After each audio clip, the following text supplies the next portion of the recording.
Hi guys, I'm Princess Emeg, and welcome back to Jane Eyre, the reading of manga Jane Eyre, and I'll be reading chapter 4. Thornfield had a master. It felt very lively, and for my part, I liked it better. This way, please. Let Miss Eyre be seated. He doesn't look like he wants to speak. This is better for me. I wouldn't know how to respond to a polite reception. Sir, when will my present arrive? I will let you know when it arrives. For now, go and play with Pilot. Is there a present for Miss Eyre as well? Miss Eyre, did you expect a present? I am a stranger, and have done nothing to entitle me to an acknowledgment. Don't fall back over modesty. I have examined Adele, and find you have taken great pains with her. In a short time, she has made much improvement. Sir, you have given me my gift, for praise of their pupil's progress is what a teacher most covets. You have been resident in my house for 3 months. Where did you come from? From Lowood School. Ah, a charity school. How long were you there? I entered at age 10, and was there for 8 years. So you are 18 now. Who are your parents? I have none. Well, if you disown parents, you must have some sort of kinsfolk. Who recommended you to come here? None that I ever saw. Who recommended you to come here? I advertised, and Miss Fairfax answered, and I am daily thankful, for Miss Eyre has been an invaluable companion to me, and a kind and careful teacher to Adele. I will judge for myself. She began by felling my horse. Now, what did you learn at Lowood? Can you play? A little. That is the modest answer. Play for us now. I mean, if you please. Excuse my tone of command. I am used to giving orders. Enough. You do play. A little, but not well.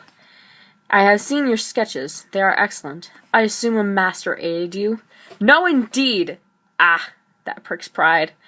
Fetch your portfolio, then, but I shall catch you out if you are lying. Then I shall say nothing, and you shall judge for yourself. Where did you get your copies, Miss Eyre? No crowding. I will let you see when I finish. From my head.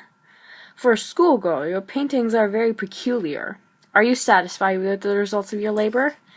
Far from it. I am tormented by the contrast between my ideas and my handiwork. In each case I imagined something which I was powerless to realize. Not quite. You secured the shadow of your thought, if not more. They are quite elfish. Eh? It is 9 o'clock. What are you about, Miss Eyre? To let Adele sit up so long. Take her to bed. Good night. Yes. Now go to bed. You said Mr. Rochester was peculiar, Mrs. Fairfax? I think he is very changeful and abrupt. Perhaps, but allowances must be made. Partly it is his nature, and partly because he has painful thoughts that harass him and make his spirits unequal. It's family troubles, for one. But he has no family. Not now, but he did once. His father did not want to divide the estate, and Mr. Rochester was the youngest son. To make his fortune, he was forced into a painful position by his father and brother, one that his spirit could not endure. He is not very forgiving. He broke with his family and has led an unsettled life. I don't think he has been resident at Thornfield for 2 weeks together since his elder brother's death. He finds it gloomy. For several days after, I saw little of Mr. Rochester, unless we met by chance in the hall or stairs. Sometimes he would bow and smile like a gentleman. At others he was haughty and cold. His changes of mood did not offend me, because I saw that I had nothing to do with them. Eventually Adela's present was delivered, and Mr. Rochester asked me to bring her to see him. "This is so lovely." Draw your chair closer, Miss Eyre. I cannot see you without disturbing my uncomfortable position. He looks less stern and less gloomy than usual. You examine me, Miss Eyre. Do you find me handsome? No, sir. Ah, by my word, there's something singular about you. Sir, I was too plain. I beg your pardon. I ought to have said that tastes differ, or that beauty is of little consequence. I don't want to hear such polite remarks. Under pretense of softening the previous outrage, you stick a sly penknife under my ear. Mr. Rochester, allow me to disown my first answer. It was only a blunder. Does my forehead not please you? Go on. What fault do you find with me? Now, ma'am, am I a fool? He has decidedly had too much wine. I am disposed to be gregarious and communicative tonight. That is why I sent for you. Speak. Talk about whatever you like. I put my request in an absurd, almost insolent form. I beg your pardon. The fact is, I don't wish to treat you like an inferior. I claim only such superiority as must result from 20 years' difference in age and experience. Have the goodness to talk to me a little now, and divert my thoughts. I am willing to amuse you if I can, but I do not know what will interest you. Ask me questions instead. Leaving superiority aside, will you agree to receive my orders now and then, without being piqued or hurt by my tone? I think there are few masters who would ask a paid subordinate such a question. Paid? Oh, yes, I had forgotten the salary. Well, then, will you consent to dispense with conventional manners without thinking me insolent? I should never mistake informality with insolence. I rather like informality, but nothing freeborn would submit to insolence, even for a salary. Humbug. Most things freeborn will submit to anything for a salary. You are frank and sincere. That is rare. Not 1 in 3,000 girls would have answered me as you did. Yet you may have intolerable defects to balance your few good points. And so may you. I have plenty of faults of my own. I know it. I was thrust on the wrong track at 1 and 20, and have never recovered the right course since. It has struck 9, sir. I must put Adele to bed. Adele is not ready for bed yet. Coquetry runs in her blood. She has yet to show off her new dress. Isn't it pretty? I want to dance. Sir, my mother danced like this, didn't she? Precisely. And like this, she charmed my gold right out of my pocket. My spring is gone, but it has left me that French floweret in my hands. I help her on the Roman Catholic principle of washing away sins, great and small, by one good work. Good night. Good night, Miss Eyre. Mr. Rochester did on a future occasion explain Adele's history. She is the daughter of a French opera dancer, Céline Varens. I once cherished a grand passion for this lady. Ugly as I am, I became persuaded she felt the same for me.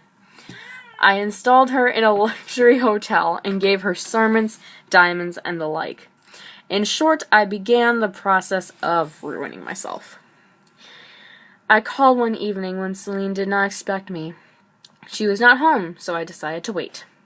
I recognized the carriage I had given her, and was about to call her name, when a figure jumped from the carriage after her. You never felt jealousy, did you, Miss Eyre? Of course not, because you have never felt love. You have both sentiments still to experience. I like this day. I like that sky of steel. I like the stillness of the world under the frost. I like Thornfield, yet I hate it too.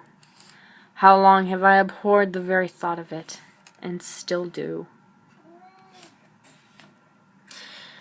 During the moment, I was silent. I was arranging a point with my Destiny. She asked if I liked Thornfield. Destiny told me, like it if you can, like it if you dare. I told her I liked it, and I will dare. I will keep my word. I will break obstacles to happiness, to goodness. I wish to be a better man. Strange that I should choose you for my confidant, young lady. Strange that you should listen. You have a singular mind. It refreshes me. I remained where I was and overheard their conversation. My name came up, and they insulted me coarsely. Celine made fun of what she called my deformities, such a usual change from her usual compliments. How different you are. On our second meeting, you told me that you did not think me handsome. Celine claimed that Adele was Mr. Rochester's child. For his part, Mr. Rochester does not believe this to be true. Still, when the girl was abandoned by her mother in Paris a few years later, Mr. Rochester took her in. By raising her well, he hopes to atone for his sins with her mother. Our relationship changed after this confession. I felt at times as if he were my relation rather than my master. He was imperious sometimes still, but I did not mind. I saw it was his way. I did not forget his faults, but I believed that he was naturally a man of better tendencies and higher principles, spoiled by some cruel cross of fate. An Englishman's passion for a French dancer and her treachery were everyday matters in society, no doubt. But there was something decidedly strange in the way he spoke when he said he would like Thornfield again. His face has become the object I most like to see. I grieve for his grief, and would give much to ease his pain. Will he leave Thornfield again soon? If he does go, the change will be doleful. How joyless sunny days will seem. Who's there? Was that Grace Poole? Is she possessed with a devil to laugh so? What? Why has a candle been left here? The air is dim with smoke. I can smell something burning. Could it be? Mr. Rochester! Wake! Wake! The smoke has stupefied him. What shall I do? There's not a moment to lose. Douse the flames. Ah! Is there a flood? I have drenched the fire. And him! No, sir, but there has been a fire. Get up. Is that Jane Eyre? What have you done with me, elf witch? Have you plotted to drown me? Not I, but someone has plotted against you. I heard a laugh, so I investigated. I smelled the fire and followed it to your room. When you wouldn't waken, I used the water to put out the flames. You cannot find out who has done this too soon. Shall I call Mrs. Fairfax? What can she do? Let her sleep. Then I'll fetch Leah and wake John and his wife. Not at all. Take this. Here. Not at all. Just be still. Here. Take my cloak. I must pay a visit to the 3rd floor. Be still as a mouse until I return. Don't move. Remember. Or call anyone. He has been gone so long. Since I am not to rouse the house, I don't see the point of staying. Even if it angers him, I am going back to my own room. I found it all out as I thought. At last, as I thought. Huh? Did you see anything when you opened your chamber door? No, sir, only the candlestick on the ground. But you heard an odd laugh. You have heard that laugh before, I think? Yes, sir, the servant Grace Poole laughs in that way. Just so. Grace Poole, you have guessed it. I am glad you are the only person who knows the details of tonight's incident.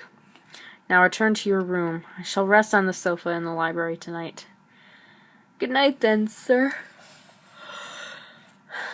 What? Are you leaving me already? And in that way? You said I might go, sir. But not without a kind word. Why, you just saved my life, and you walk past me as if we were strangers. At least shake hands. Yeah, shake hands. You have saved my life. I have pleasure in owing you so immense a debt. I could not bear to be obligated to any other person, but with you it is different. I feel no burden when owing you. Good night again, sir. There is no debt, burden, or obligation in any case. I knew you would do me good in some way, at some time. I saw it in your eyes when I first beheld you. Your expression and smile did not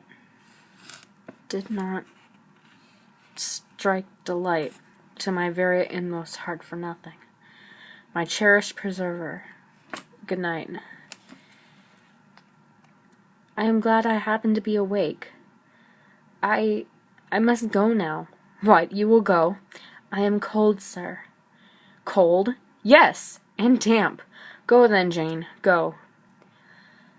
I think I hear Mrs. Fairfax moving about. Ah, well, leave me then.